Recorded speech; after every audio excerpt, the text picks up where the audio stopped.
Available now, Ascendancy Awakened by Pankaj Singh. Surprising Way to Successes by Leaders Unleashing Potential and Taking Command. When was the last time you checked in with yourself?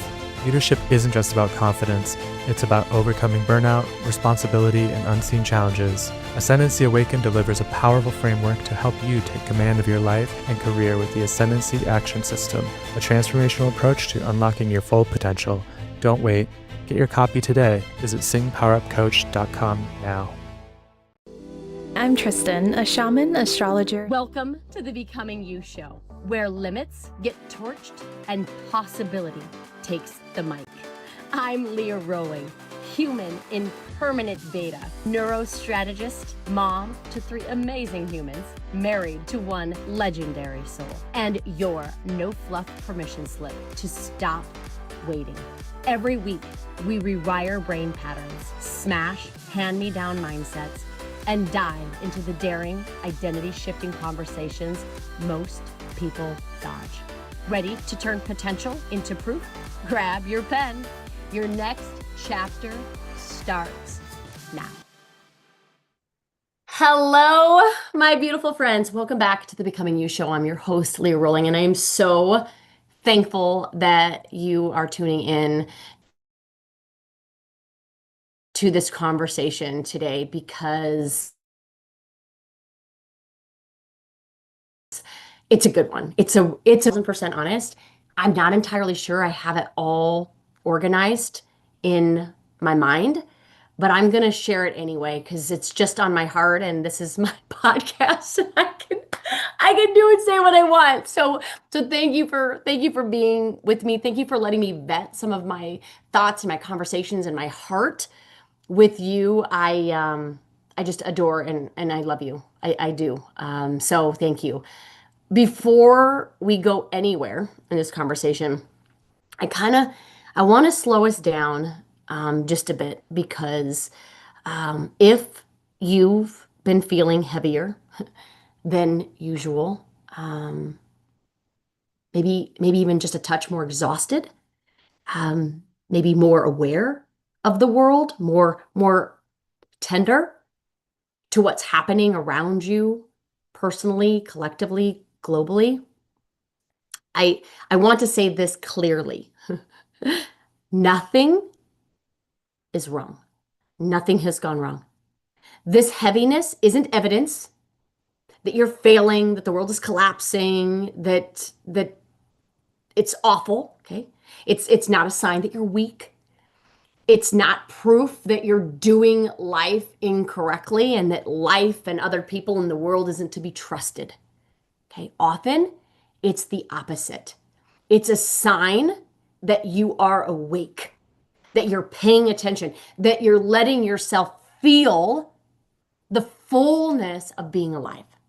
And so today's conversation is about how to live well inside that awareness, right? Without numbing, without buffering, without pretending, and without collapsing under the weight of it. Okay, so here's the story that many of us have been handled. Okay, I know that it was the story that I was given and have been conditioned to believe, not because it's true, but because I have lots of proof. Okay. If you're feeling heavy, then something needs fixed, okay? If you're uncomfortable in any way whatsoever, you need to think more positive. You need to shift your mindset. If despair or any sort of negative emotion shows up for you, then you must be doing something wrong. And that belief quietly shapes how we relate to ourselves and how we relate to reality.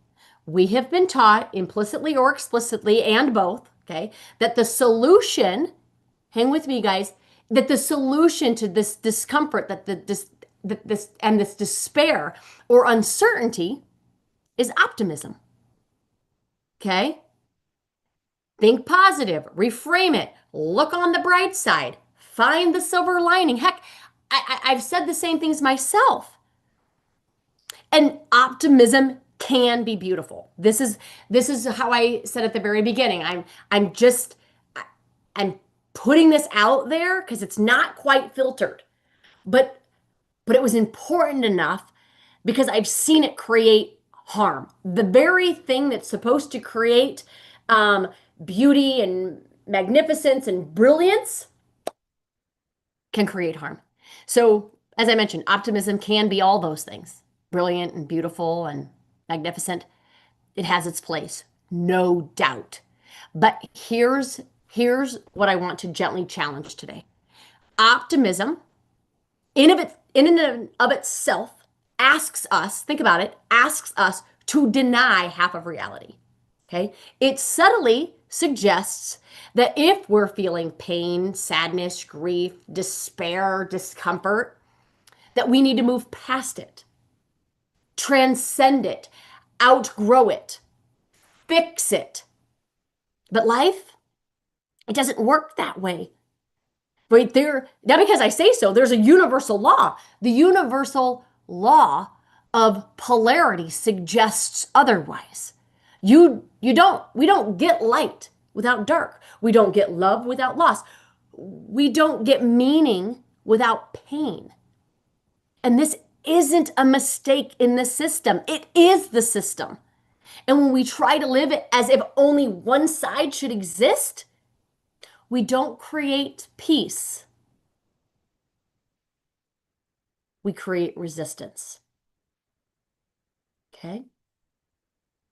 Meaning, if we blindly believe that optimism is the answer, is the solve, we are in a constant state of negotiating the peace that I believe that we each deserve. And on the other side of that is that resistance. And resistance is expensive.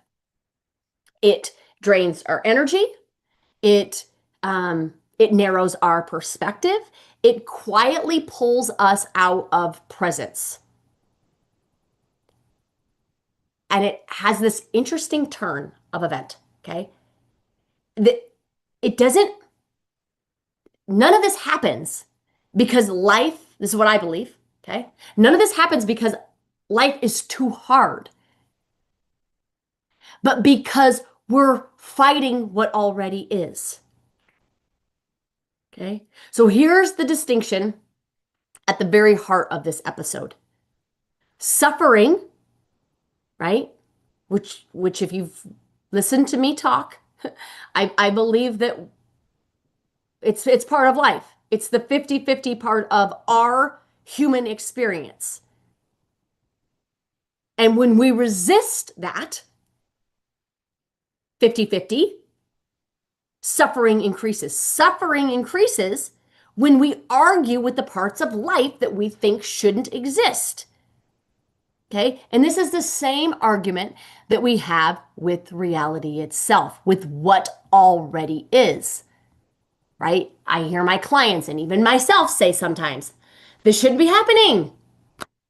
I shouldn't feel this way. The world shouldn't be like this. And every time we do that, we enter a fight we cannot win. So I want to be very clear about this. And I've brought this forward in many podcasts, and I'm challenged in it, and I get it. I get the challenge. But I want to remind you that acceptance is not approval. I don't have to approve of what's going on in the world to accept that reality is reality. Because in that acceptance, I'm not judging it. In that acceptance, I can think with this part of my brain to move through it. When I'm resistance, when I'm in judgment up and I'm stuck in it. Acceptance is also not resignation. It's not, well, whatever. It's not giving up. It's not like, well, I'm just going to throw my hands up. It's just the end of the fight. It's the end of the fight. It's the moment that you stop wasting energy arguing with reality, arguing with what is, and start using that same energy that you were using to judge it, to condemn it, to look for evidence and proof that you were right about it, that you're right about something that happened that you believe shouldn't have. Okay? I want you just to think about how nuts that sounds. Okay? and use that great energy to decide who you're going to be inside of it. Meaning, this happens, I can either fight this, argue with it, find all sorts of evidence that it shouldn't be having, that this shouldn't be happening. And for the record, all of that evidence that this shouldn't be happening doesn't make this not happen. This happened. It was always going to happen. How do I know? Because it did. And we spend a tremendous amount of time and an enormous amount of energy fighting this. I'm not asking you to be in denial. I'm not asking you to put your hand in the sand in your fight, right, against this. I am asking you to put the energy back inside you, to ask yourself, how do you want to be? And who are you going to show up as inside of this reality? The shift doesn't make life smaller. It doesn't make you uninformed. It gives you your energy back. And energy is what is required for your personal power, for your agency, for your autonomy, for your empowerment. And if you listened to our episode a few weeks ago, we talked about this very thing, arguing with reality. That was the wake-up call, right? As to why it is that we're exhausted and drained. Okay? That episode is the way forward. Okay? Okay, this episode is how we live inside reality without fighting it. So if you missed that episode, I talk about everything that I've kind of shared a little bit, but in much depth. This is how we move from that, what is, to where we're going to go. It's the way forward. It's how we're going to live inside this reality without needing to fight it. Because when this fight ends, okay, something very subtle but wickedly powerful happens. You're no longer bracing against life. You're no longer blindsided by the 50% of life that is supposed to be painful on purpose. You're no longer trying to outrun emotion. You're no longer demanding certainty before participation. You're not trying to be perfect. You're trying to be human. And in that humanness, there's a presence. And in that presence is where all of your agency and power live. So let's talk about some signs, of this awareness, right? Remember I said if you're feeling more heavier than you have been lately, if you've been more exhausted lately, if you've just kind of had this hopelessness, this, like, I'll just call it despairingness. Okay, welcome. That is the sign that you're aware that you're not just fining your life away. So when we think about, let's just talk about despair. Let's just use that. But you can insert any feeling that you're feeling right now. If it's frustration, if it's discouragement, if it's exhaustion, insert that feeling. Tap into that right now as we go on. It's a game changer. Allow yourself, if even for just these remaining moments of this conversation, to just tap into the feeling and call it something. I don't care what you call it. You don't have to get it right. Just call it something so the amygdala in the brain knows that you're onto it, and it'll quiet itself down. So we're going to talk about despair. Maybe your word's hopeless. Maybe your world is anxious. Maybe it's depressed. Maybe it's frustrated. Maybe it's annoyed. It doesn't matter, okay? So many people, okay, quietly carry this emotion, and think it means that there's something wrong with them, right? They tell me, I feel consumed by despair, by frustration, by annoyance about the world. Everything feels heavy, and I don't know how to make this go away. And this emotion is not a sign that you're broken. It's a sign that you're aware of both sides of life. If you look at the world honestly and never feel despair, something may actually be off. I want you to hear me say that. If you look at the world honestly from your perspective and you never feel negative emotion, right? If you never feel discomfort, if you never feel doubt, if you never feel uncertainty, I am here to challenge that something may be off, that you're probably not living as big as you possibly could. Okay? The danger here isn't that emotion. The danger is in consuming only half of the world. The danger is only in being this optimist, finer of life in itself. When we take in only half of the world, we don't experience the fullness. If we are overly optimistic, we call it toxic positivity in psychology. Okay, you're only taking in one half of the world, and you will deny yourself of the other half that carries so much wisdom and so much strength and so much resilience. Okay, and when we only take in only the suffering, only injustice, only fear, only worry and doubt and rumination and uncertainty, if we only take in that half, the same is true. Then we lose our ability to function. Okay? But when we deny that suffering exists at all, and we try to pretend that optimism is the solve always, then we lose our own humanity. So orientation, okay, is the practice of holding both. That's why I named this orientation over optimism. Or I think I named it orientation versus optimism. Okay? Orientation is really the practice of holding both.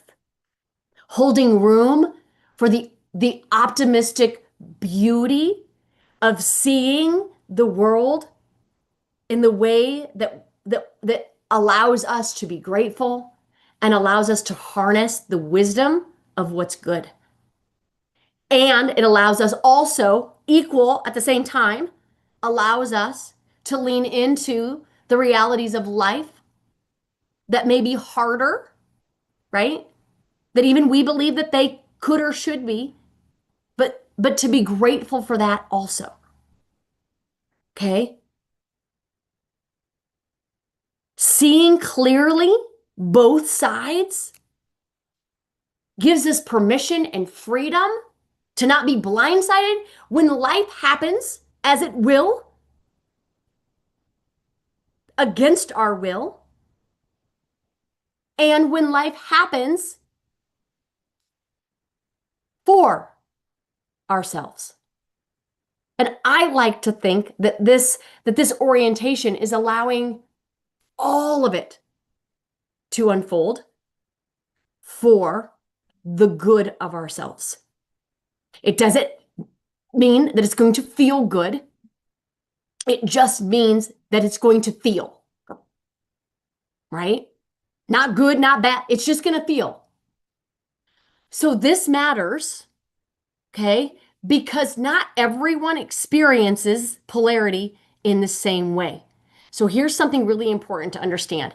The more capacity you have, okay, the more polarity you feel. High performers feel this, parents feel this, leaders feel this. When you care deeply, right? When you're passionate, you feel deeply. The capacity to live well isn't about avoiding pain. It's about holding opposites without collapsing. Being able to say, in other words, this is hard, and I'm still here. And I'm still participating in my life. And I'm going to use this hard, not to harden my heart, but to strengthen my resolve. This happened. I don't like that it happened, but it did. And I'm not going to allow myself to spend energy trying to change what is. Rather, I'm going to use what happened and allow myself to become a smarter, stronger, more valuable version of myself. That's what I'm going to do. That's emotional maturity. Emotional maturity isn't being happy, happy, happy, joy, joy, joy all the time. Emotional maturity is understanding that as a human, you can handle it. It being the feeling, it being whatever it is. That's leadership. That is strength. Now, I don't want this to stay philosophical, okay? I want this to kind of be livable. Something that you can kind of take into tomorrow morning, this evening, wherever it is that you are listening to this, okay? So when we think about orientation, okay, I want you to begin asking yourself more questions, right? I want you to be more curious about what is happening in your world and less furious about what's happening in your world. So, regardless of whatever that emotion is, okay, right? The orientation isn't to think optimistic about it. The orientation is back to yourself, inside, right? So you get to ask yourself some questions that I promise you, if you change your orbit, if you change your orientation around what is happening outside of you, and you bring it back into what you want for you, you will change your life. You will change your life. So can you ask, where can I contribute today? Right? Not to fix, not to save, not to control, just contribute. Where can I contribute today?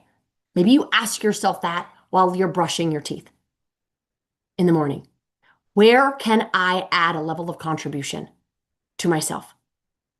Because it's really hard to be generous in contribution and resistant in judgment. It's hard to be both at the same time. We get to decide. Maybe in the evening, maybe you close your day with, where did I show up for what mattered today? Where did I show up? Again, not to judge, not to correct, just to notice. This keeps you oriented towards participation, right? Instead of resistance. That participation trumps that toxic positivity, trying to have you believe in a thought, in a reality that just isn't so. And instead of resisting it, participate in it. And this is kind of the paradox of all of it, this acceptance and gratitude. This is kind of where polarity becomes incredibly powerful. Gratitude isn't possible without acceptance. Okay? Because if you don't have acceptance for it, you're going to judge it. The opposite of being grateful for it. Acceptance isn't possible when you're arguing with reality. And when you stop fighting what is, gratitude arises naturally. Not because everything is good, but because you're no longer at war. Okay? Gratitude isn't forced positivity. It is a byproduct of peace. It is a byproduct of the acceptance of what is. So I want to close with a thank you for just kind of allowing me to tease this out. If this resonated with you at all, or if you have thoughts about this or perspectives about this, let me know. Shoot me an email, shoot me a text. I'd love to do another episode, kind of bringing this conversation, maybe full circle with some help and some support from you all, because I know we've got thoughts about this. I know those that listen to this are deeply passionate. You care tremendously about what it looks like to lead and how to navigate what it means to be a human. And this is at the crux of it. Because what I believe is the world doesn't need you numb. It doesn't need you to resist. It doesn't need any more judgment. There's enough of it. Okay? And it doesn't need you consumed. Okay? It needs you present. It needs you in participation. It needs you fully capable and able to hold both sides.